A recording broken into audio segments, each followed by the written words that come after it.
Assalamualaikum warahmatullahi wabarakatuh. Alhamdulillahilladzi arsala rasulahu bil huda wa dinil haqqi liyudhhirahu 'ala ad-dini kullihi walau karihal kafirun. Asyhadu an la ilaha illallah wahdahu la syarika lahu wa asyhadu anna Muhammadan 'abduhu wa rasuluh. Allahumma salli wa sallim wa barik ala Muhammad wa ala ali Muhammad kama sallaita wa barakta ala Ibrahim wa ala ali Ibrahim fil alamin innaka Hamidum Majid. Amma ba'd. Bapak-bapak dan hadirin sekalian, rahimani wa rahimakumullah. Alhamdulillah pada malam hari ini, maghrib hari ini kita bisa bertemu kembali untuk sama-sama ngaji kitab Masailul Jahiliyah. Insyaallah pada malam ini kita akan melanjutkan pada masalah yang ke-12, as-saniyata asyrata, masalah yang ke-12. Maka kepada Bapak Ibu dan hadirin sekalian yang membawa kitab, silakan dibuka halaman 9, masalah yang ke-12. Disebutkan di dalam kitab ini as-saniyata asyrata ingkaru al-qiyasis sahihi wal jami'u lihada wa ma qablahu adamu fahmil jami'i wal fariki. Artinya masalah yang 12 dari masalah jahiliyah adalah mereka mengingkari qiyas yang sahih, ingkaru al-qiyasis sahih. Jadi kalau ada qiyas yang sahih mereka ingkari.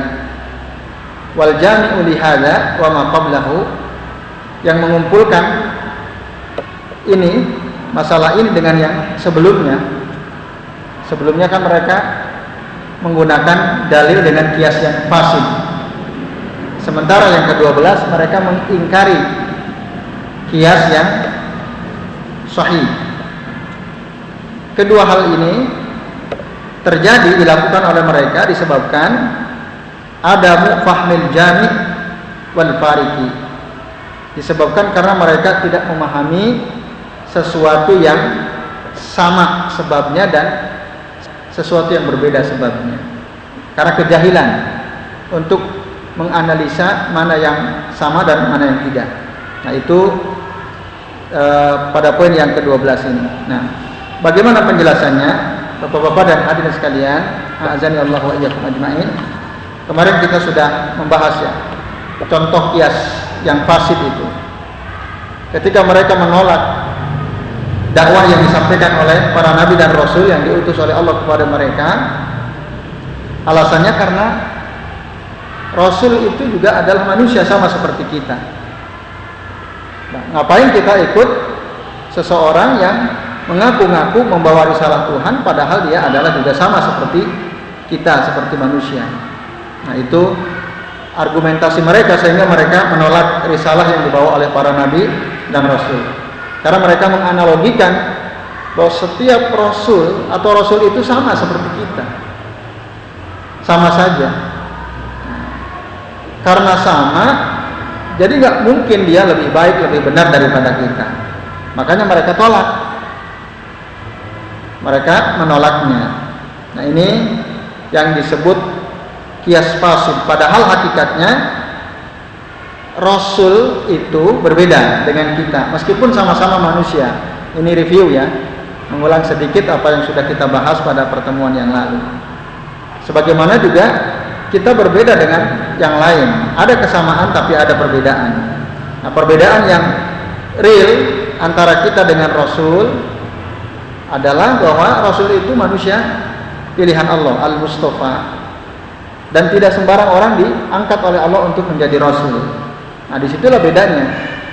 Maka kita tidak bisa menyamakan diri kita sebagai rasul selevel dengan Rasul Shallallahu Alaihi Wasallam. Nah orang jahiliyah mereka menyamakan, sehingga mereka tidak mau menerima dakwah yang disampaikan oleh Rasul Shallallahu Alaihi Wasallam. Nah itu qiyas fasid. Di sisi lain mereka menolak al-qiyasus sahih, qiyas yang sahih. Kemarin kita udah bahas ya analogi. Kias itu menganalogikan. Jadi analogi yang sahih. Ada al-aslu, ada al-far'u, ada hukmul asli, ada al-illah. Ada masalah pokok, masalah cabang, ada hukum pokok dan ada illah, ada alasan. Apa yang dimaksud bahwa mereka menolak kias yang sahih, Bapak-bapak dan ibu-ibu serta hadirin sekalian? Kias yang sahih yang mereka tolak adalah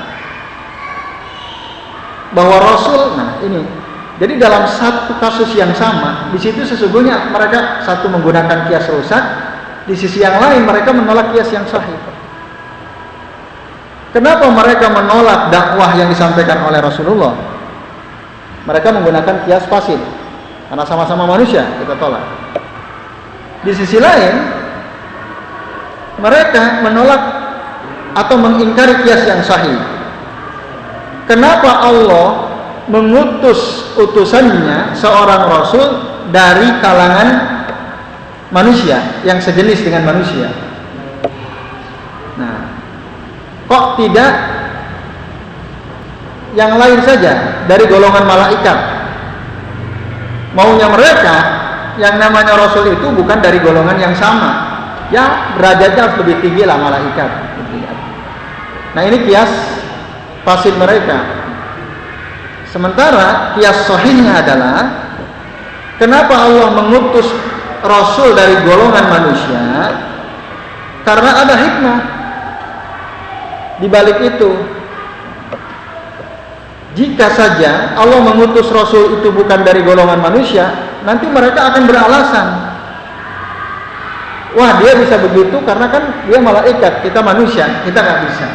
Nah itu, nanti mereka akan beralasan dengan beribu-ribu alasan untuk tetap tidak mau mengikuti apa yang disampaikan oleh Rasul jika itu dari golongan yang tidak sejenis dengan mereka, dari malaikat misalnya.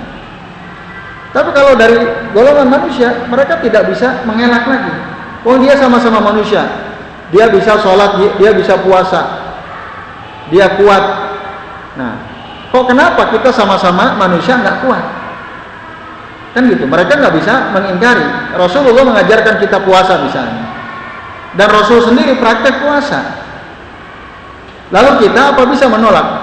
Wah, dia kan Rasul, saya bukan Rasul. Penolakan itu nggak bisa.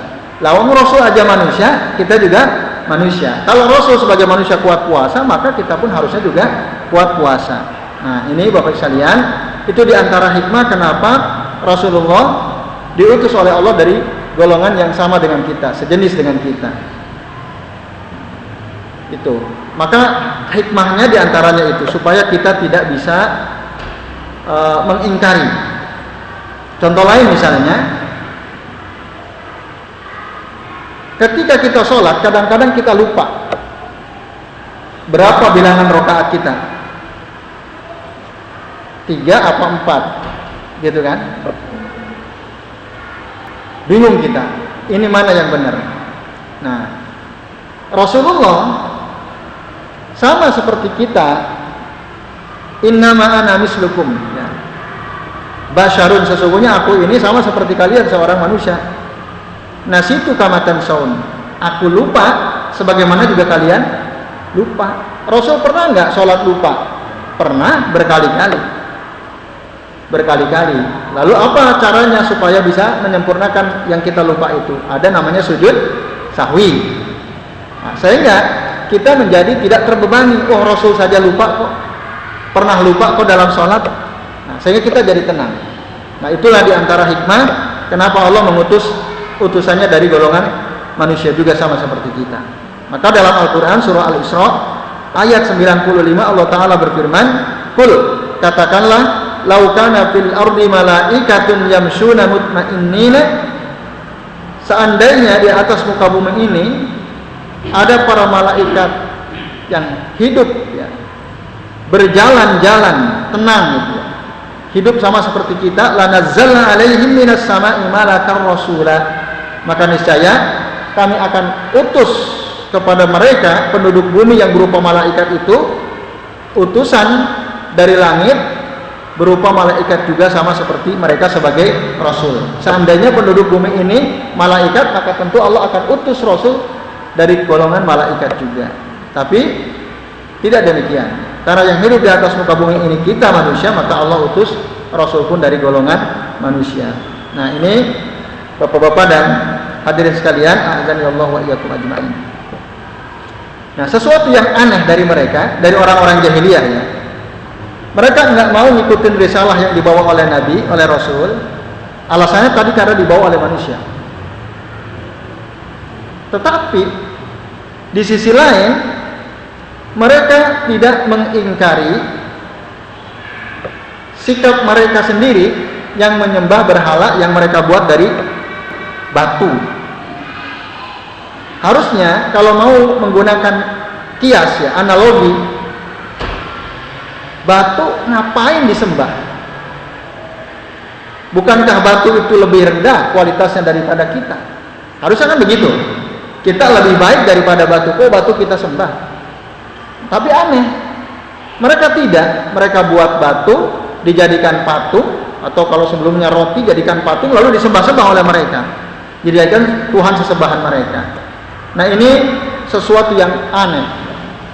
Di satu sisi mereka mengingkari qiyas sahih, di sisi lain mereka melakukan suatu perbuatan yang sangat aneh tadi.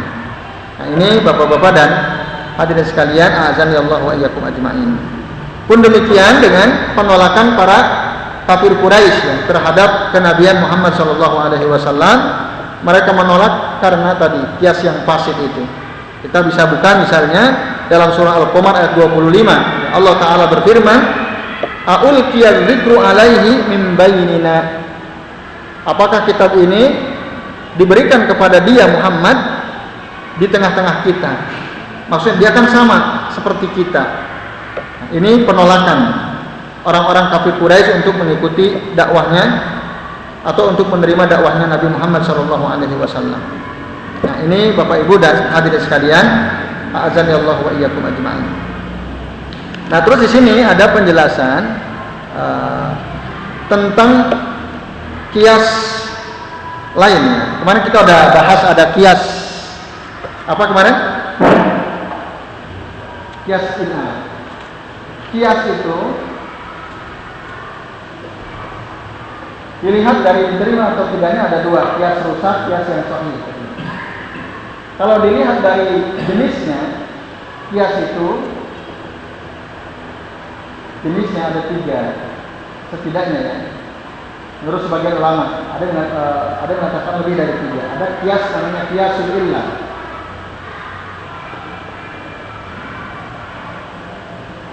Ada namanya kias subsidi.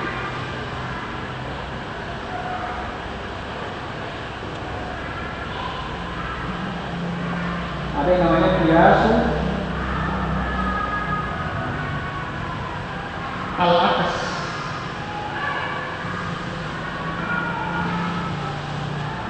Nah, kiasu subsidi ini adalah menganalogikan sesuatu yang baru atau masalah far'u ya, cabang dengan dua asal yang berbeda, lalu yang far'u ini lebih mirip yang asal A atau B. Nah, nanti bagaimana lalu menghukumi masalah far'u ini, yang cabang ini? Contoh hamba sahaya. Nah, ini contoh qiyasus sibhi. Seorang budak itu hukumnya apakah dia boleh memiliki sesuatu? Seorang budak boleh nggak dia memiliki sesuatu? Ini kasusnya dulu ya. Misalnya dia punya kendaraan sendiri, punya senjata sendiri, itu bisa atau tidak? Ini persoalan yang dikemukakan ya untuk menjelaskan masalah qiyasus sibhi. Nah, kenapa ini dipertanyakan? Karena budak ini di satu sisi dia mirip orang merdeka, al-hur. Di sisi lain dia mirip dengan al-bahimah. Bahimah itu hewan ya. Mana kemiripan budak dengan manusia? Miripnya dia punya akal, sama-sama punya akal, sama-sama kena taklif syarak, dibebani oleh beban syariat. Orang merdeka harus sholat, budak pun harus sholat. Orang merdeka puasa, budak pun tetap berkewajiban puasa. Walaupun nanti ada beberapa yang beda. Orang merdeka wajib sholat Jumat, budak tidak wajib, gitu ya. Tapi banyak kesamaan. Tapi di sisi lain, seorang hamba sahaya juga mirip dengan hewan peliharaan. Mana kemiripannya? Karena budak bisa dijual belikan, bisa digadaikan, bisa diwakafkan, bisa diberikan cuma-cuma, bisa diwariskan. Nah, kalau dia terluka dan seterusnya, maka ada jaminan. Harus ada, misalnya ada seseorang melukai budak orang lain, maka ada harganya. Mirip dengan hewan di sisi lain. Nah, ini yang disebut dengan qiyasus shibah. Budak ini lalu hukumnya seperti apa? Apakah dia dihukumi sama seperti manusia merdeka atau dihukumi sama dengan hewan? Nah, itu. Jadi taraddud baina aslaini ya. Ragu-ragu antara dua asal, manusia atau hewan. Yang kemudian sebagian ulama mengatakan budak itu akhirnya keputusannya lebih banyak statusnya mirip dengan al-bahimah, sehingga dia tidak bisa mempunyai kepemilikan. Jadi kalau dia punya sesuatu, jadi apa yang dia miliki ya milik tuannya. Sebagaimana hewan peliharaan, apa yang dia punya ya itu milik tuannya semuanya. Itu menurut sebagian ulama ya, ulama usul fikih terkait dengan qiyasus shibah. Nah, dalam persoalan ini ada sebagian orang lalu melakukan qiyasus shibhi terhadap Allah Azza wa Jalla, khususnya yang berkaitan dengan tentang sifat-sifat Allah Subhanahu wa ta'ala. Nah, banyak orang menolak sifat-sifat Allah karena apa? Karena mereka melakukan qiyasus shibah, menganggap seakan-akan Allah sama seperti kita.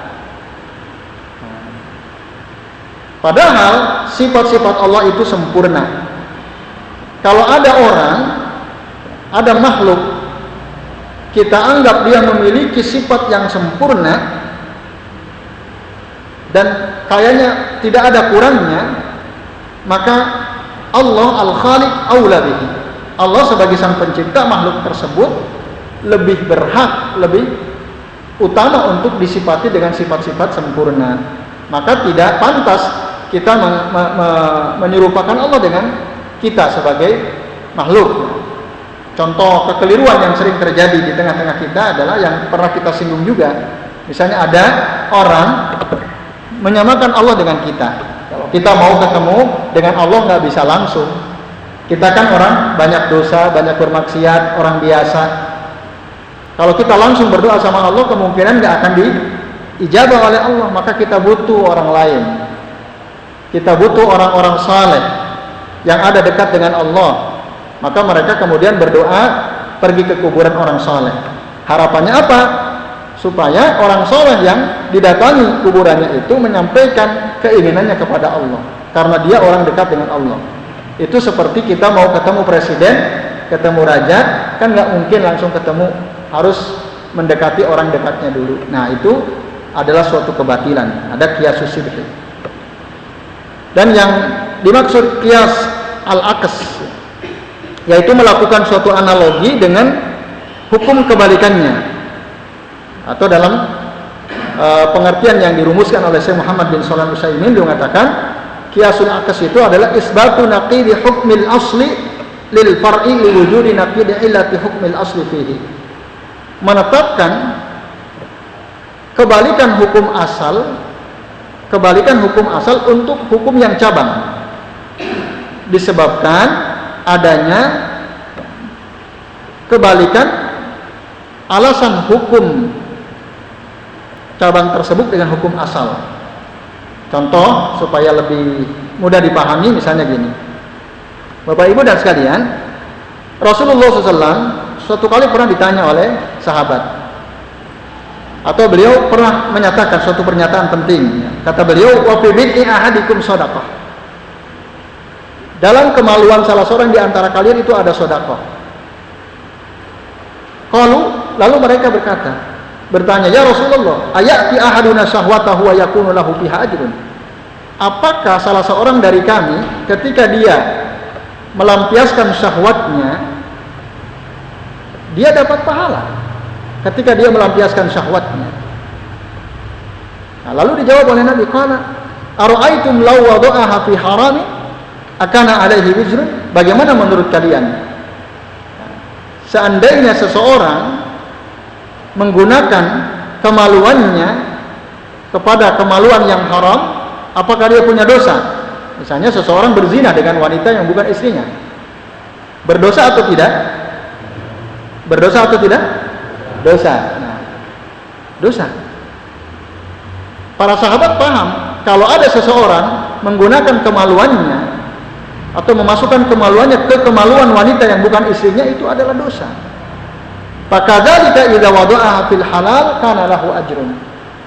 Pun demikian kata Rasulullah, apabila dia meletakkan kemaluannya pada kemaluan wanita yang halal baginya, maka dia dapat pahala. Nah, itu disebut qiyas al-aks ya.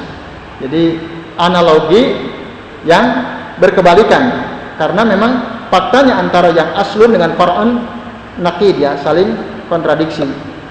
Kalau yang wanita selain istri itu jelas haram, sementara kalau istri sendiri halal. Jika kepada yang haram berdosa, maka kepada yang halal jadi berpahala. Nah, itu dalilnya ada yang disebut dengan qiyasul aks. Nah, Bapak Ibu dan hadirin sekalian, azanillahu wa iyyakum ajmain. Nah, ini penjelasan masalah jahiliyah yang berkaitan dengan masalah qiyas ini.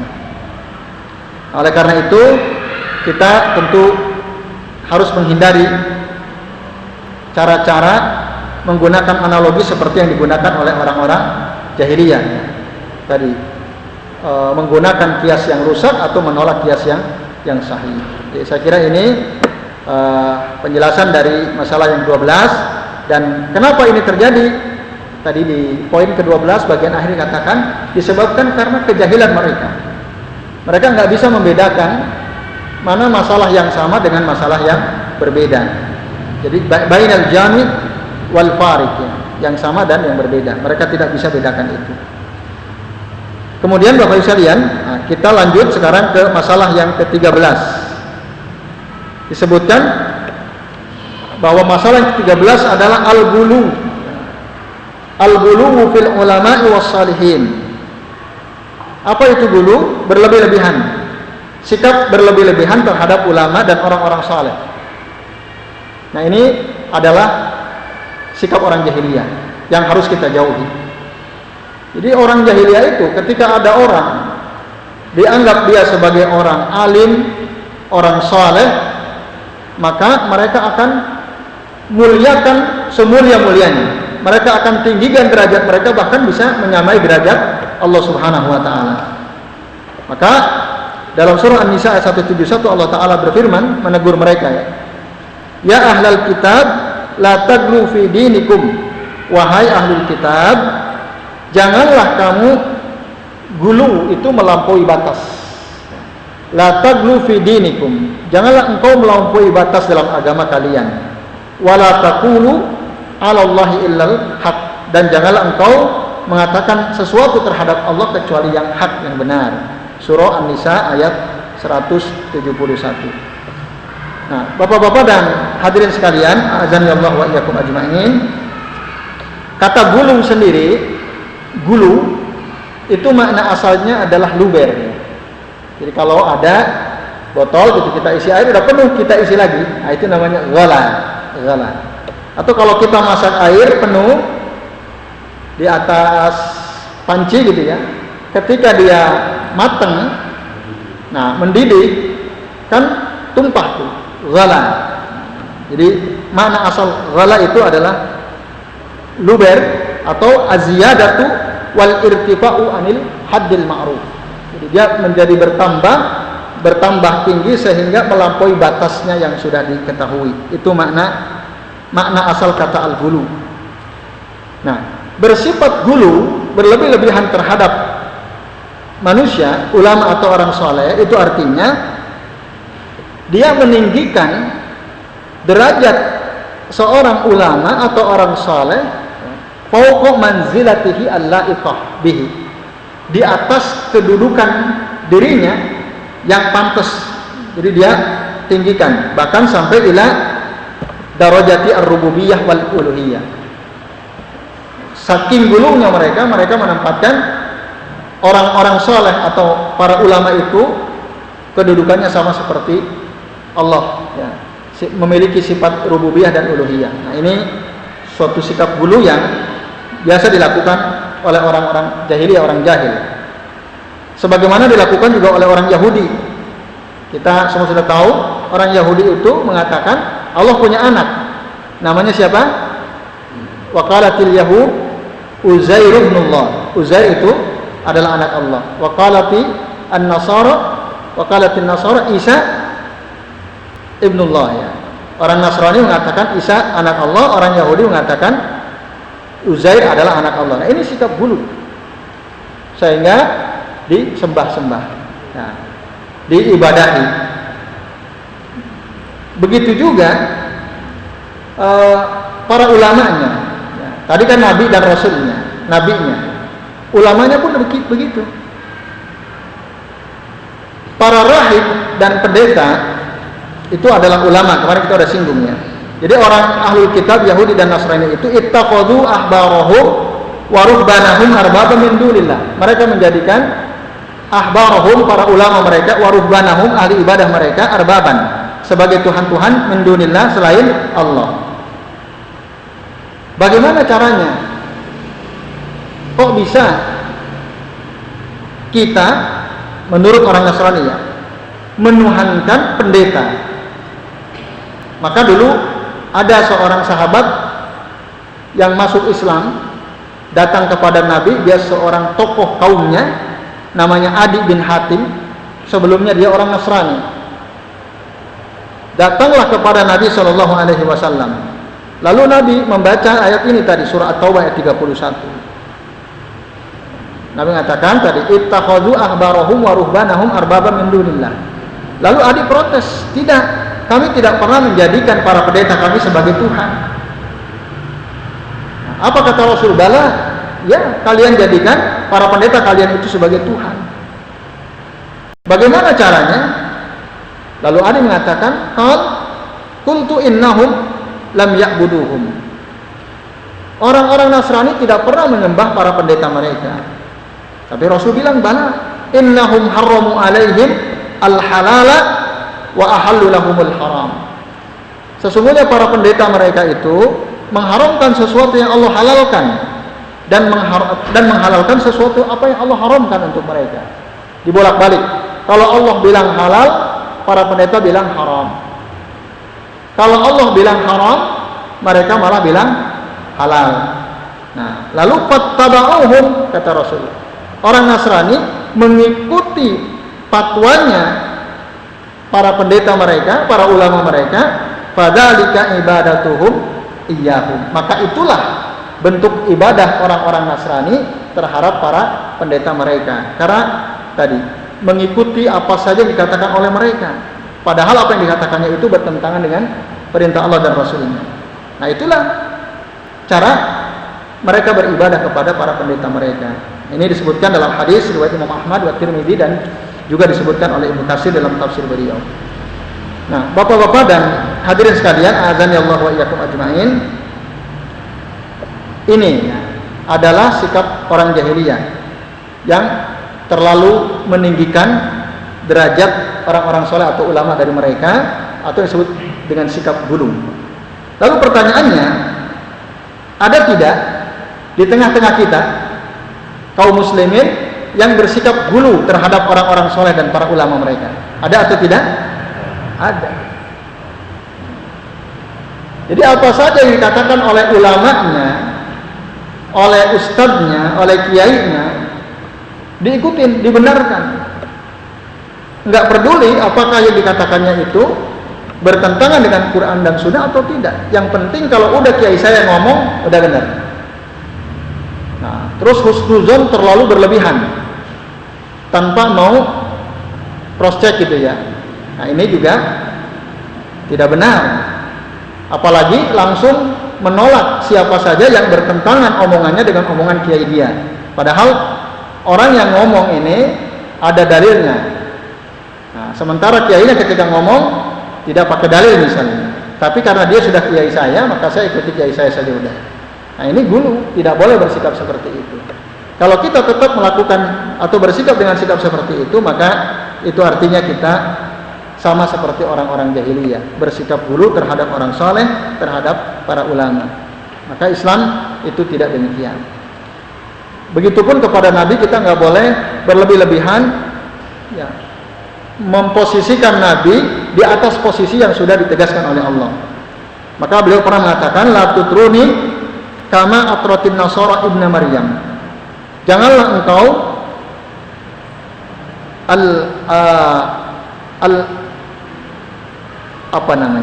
la tutruni tadi. Janganlah engkau memandang aku berlebih-lebihan. Kama atratin nasara. Jadi al-itra itu artinya al-ghuluw fil madah.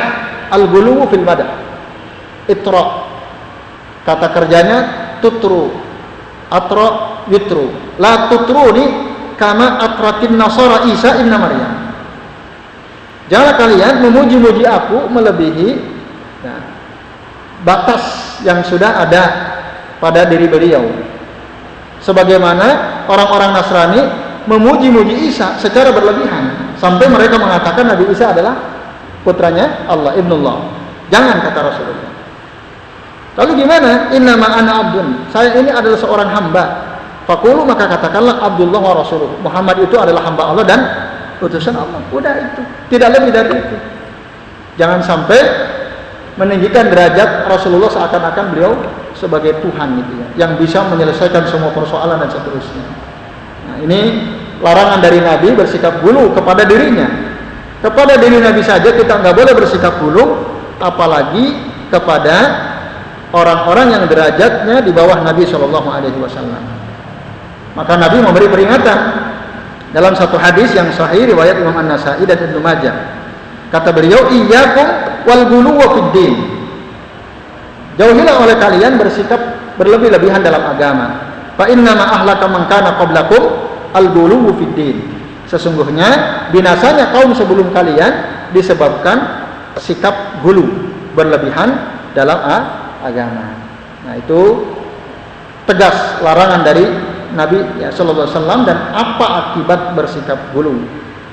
Termasuk sebagai penutup ya, ketika ada orang soleh meninggal dunia, seorang ulama meninggal dunia, lalu dibuat foto-fotonya diperbanyak, dibagi-bagi, ditempel di rumah-rumah.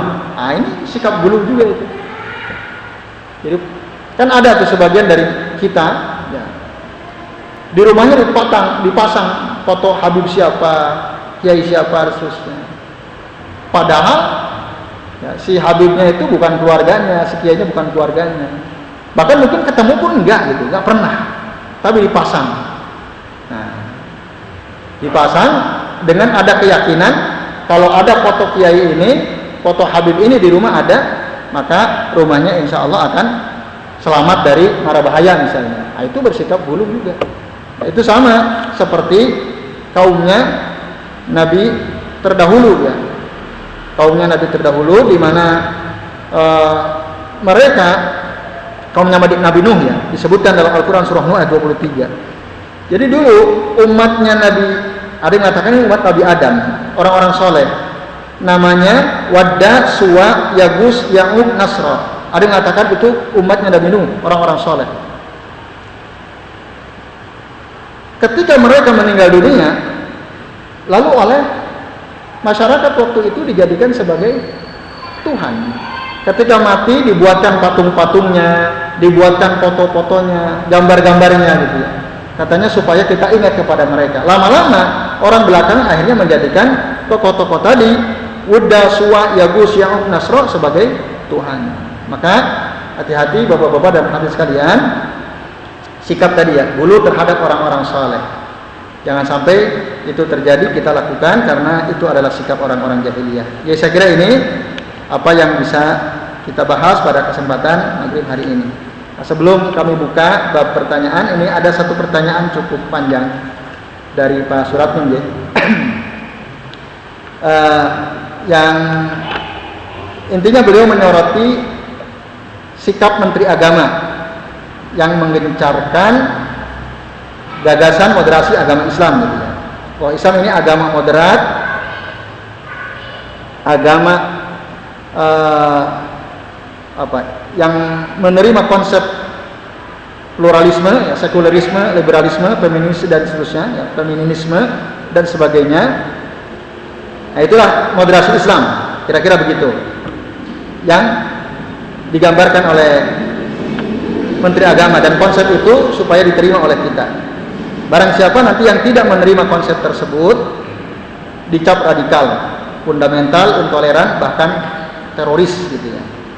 Sehingga ada buku-buku pelajaran MI, MTS, MA yang berdasarkan Al-Quran dan hadis Nabi direvisi.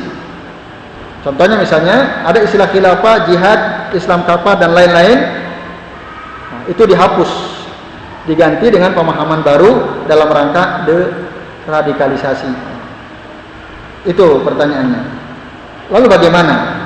Yang kedua, lahirnya rancangan undang-undang HIP atau BPIP, haluan ideologi Pancasila itu ya, yang isinya mendegradasi Islam, sekuler, dan menambahkannya dan membahayakan perjuangan Islam untuk menegakkan syariat Islam dan Islam kafah, ya, didegradasi itu. Dan yang terus tolong bagaimana ini ya, supaya umat tercerahkan, tetap istiqomah. Nah, baik bapak-bapak dan hadirin sekalian, nah ini memang tantangan kita semua kaum muslimin ya, yang ada di negeri ini saat ini. Jadi memang sejak 2 periode rezim ini, itu kita merasa ada perbedaan luar biasa terhadap kita sebagai kaum muslimin yang mayoritas ya, penduduk mayoritas di negeri ini. Seakan-akan kita menjadi warga nomor 2 gitu ya. Seakan-akan kita menjadi warga nomor 2. Banyak sekali kita lihat di media sosial orang yang berani menghina Allah, menghina Rasulullah, banyak. Ketika dilaporkan itu tidak ditangkap, gitu kan? Tapi sebaliknya ketika ada kaum muslimin ngomong soal khilafah gitu ya, berbicara tentang Islam kafah, bahwa kita itu harus menerapkan semua syariat Islam dalam kehidupan kita sehari-hari. Justru orang-orang seperti itu dianggap radikal gitu ya. Ada orang berusaha menumbuhkan jenggotnya, berusaha memakai celana di atas mata kaki, wanita pakai jilbab besar atau bercadar, itu dianggap radikal, fundamental, bahkan teroris tadi. Itu betul kita rasakan terjadi. Nah ini saya dengar cerita ada seorang guru, Bapak Ibu pernah dengar Aisem? Aisem itu buku seperti Iqra, buku Iqra. Kalau Iqra kan bahasa Arab ya, membaca supaya bisa baca teks Arab, baca Al-Quran. Aisem itu buku yang mengajarkan untuk anak-anak cara membaca dengan cepat gitu ya. Misalnya batu bata, rumah kita, kan gitu. Tapi ada istilah-istilah Islami seperti jihad gitu. Tadi khilafah dan seterusnya itu dilarang beredar. Itu dilarang. Anak saya menggunakan itu juga, itu nggak boleh lagi dipakai karena ada kata-kata yang terlalu Islami gitu. Ada kata-kata jihad, itu nggak boleh. Kan aneh itu. Apa salahnya? Padahal itu istilah yang ada dalam Quran, istilah yang ada dalam hadis Nabi SAW. Nah ini memang itu suatu fakta yang betul-betul terjadi. Nah, lalu gimana sikap kita? Satu, bahwa itu adalah tentu perbuatan yang berlebihan dari stakeholder ya. Sebagian stakeholder bangsa ini terlalu khawatir berlebihan, mungkin karena pengaruh dari orang-orang kafir atau orang-orang liberal ya. Ya contoh yang konkret Al-Quran itu yang surah Al-Ma'idah ayat 51 itu kan. Nah dulu kan ya ayyuhalladzina amanu la tattakhidhu al-yahuda wan nasara awliya'a gitu kan. Janganlah kalian menjadikan orang Yahudi dan Nasrani sebagai pemimpin. Itu udah nggak ada, nggak boleh lagi. Nah, dipakai bahkan dalam Al-Quran semua sekarang jadi apa artinya sekarang? Teman setia ya. Sudah kita susah menemukan yang diartikan pemimpin. Ya itu dalam rangka itu ya menjauhkan Islam dari kaum muslimin. Nah ini satu itu tindakan berlebihan. Secara politik memang kita kalah nampaknya. Secara politik ya. Mereka menguasai. Nah itu maka dengan demikian mari kita antisipasi ya, kita tetap tidak usah khawatir menyampaikan istilah jihad kepada anak-anak kita, istilah khilafah kepada anak kita, menyuruh mereka untuk senantiasa menerapkan sunnah Rasul secara kafah, secara menyeluruh. Kalau toh mungkin di media sosial itu akan dipersoalkan, ya minimal kita tetap sampaikan itu ke keluarga kita dan lingkungan kita, supaya mereka tidak jauh dari ajaran Islam. Jadi saya kira itu Pak Suratmi yang bisa saya sampaikan terkait pertanyaan panjenengan ini. Allahu taala alam bishawab. Mohon maaf karena waktunya sudah habis. Jadi kita cukupkan dulu sampai di sini. Insya Allah nanti kita lanjut lagi. Kalau masih ada pertanyaan terkait bab ini bisa dicatat, nanti ditanyakan pertemuan yang akan datang. Mohon maaf bila ada kesalahan. Mari kita akhiri dengan membaca doa kafaratul majlis. Subhanakallahumma wa bihamdika asyhadu an la ilaha illa anta astaghfiruka wa atubu ilaik. Billahi taufiq wal hidayah. Wassalamualaikum warahmatullahi wabarakatuh.